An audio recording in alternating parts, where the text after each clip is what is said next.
Hey guys, David with Core of Confidence here with another question from a subscriber who asks, hey David, I want to ask you, let us say that even after a woman gives a guy, me in this case, their phone number, why do some women play a cat and mouse game with men? In general, why do women play hard to get? Do women know they are behaving this way? Thank you, Ted. Great question here from Ted. So let me address the first part. Why do women play cat and mouse games? Well, a lot of different things could be going on. The first thing is, are there some women that believe they need to do this in order to get a guy to chase them and all that? Yes. However, that is when you're not the kind of guy that I'm talking about and helping you guys become. When you're this type of guy, that doesn't happen. So if you're the normal type of guy who's trying to get her and trying to figure out how to get her, and I like her so much, and what do I got to do to get her on a date and get her in bed and get her to be my girlfriend and yeah, that's going to happen. Okay. And I don't think it's as conscious as more subconscious. It can be conscious, like they can talk to their girlfriends and yeah, I'm doing this guy, and you know, maybe I'll let him take me out to dinner and all that kind of stuff, which none of us like, right? But when you're a different kind of guy with the right vibe and the right mindset that's magnetically attractive, this doesn't occur. So that means that from the initial part of the interaction, it was kind of doomed and destined to fail. She might just do it because it makes her feel good to get attention. She might do it because she hopes she'll take her to dinner or buy drinks for her and all this kind of stuff when you're the wrong guy, okay? When the wrong vibe. So this is really, in general, why they play hard to get, because it's, to them, it's like women have a really attuned sense of attraction and that connection with men. It's really attuned, but it doesn't mean they know why. Does that make sense? It's like they're very intuitive and know it, but they'll just say, this guy yes, that guy no. And they have a clear, very fine-tuned sense, finer than we do, on the yes and no, but they can't explain why.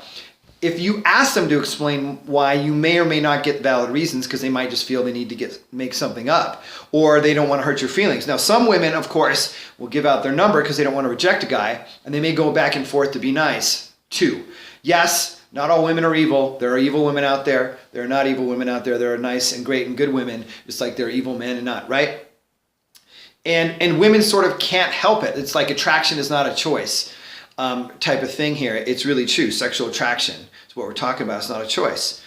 So do they know they're behaving this way? Well, yes and no. Same thing. Do they know? I mean, if you point it out, they'll be like, yeah.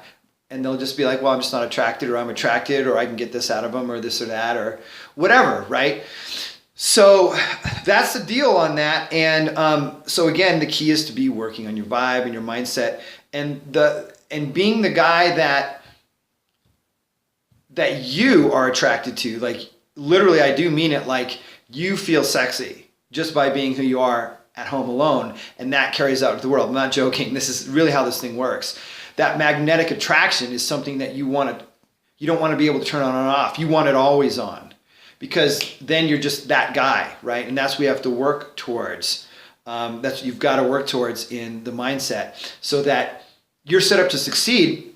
And the only reason that you might not be a fit for her is because you're not a fit for her. And you'll know it, though. See, when you're this kind of guy, you'll know who your type of woman is, and kind of there will be a lot more women that aren't your type that will be into you too. And there will be women that you used to find physically hot, but you're not really attracted to.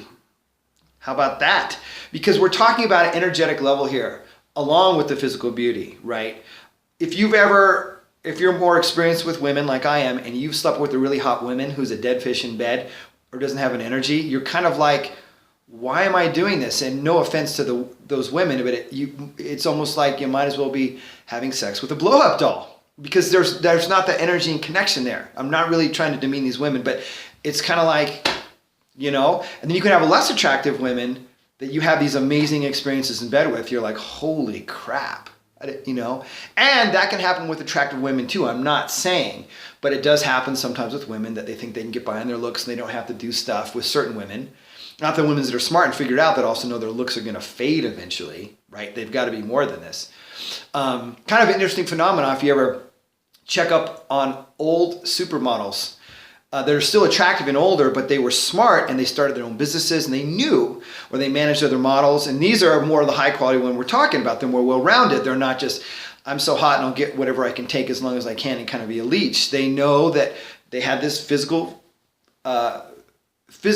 beauty value and also this energy, right? For these supermodels, they have to be trained in a certain way and exude their energy. You can't just walk on stage and be a supermodel. But they were smart enough. And so there are a lot of these women out here that will know that out in the world too, right? That it's more than their looks.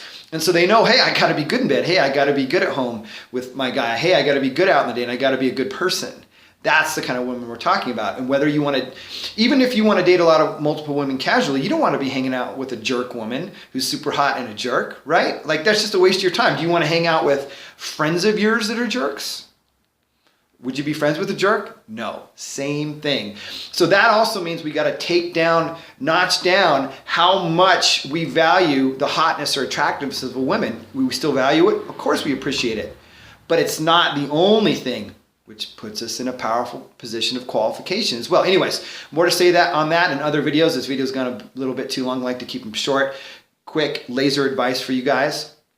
And that's what I have for today. So I hope that helps. And we're done till next video.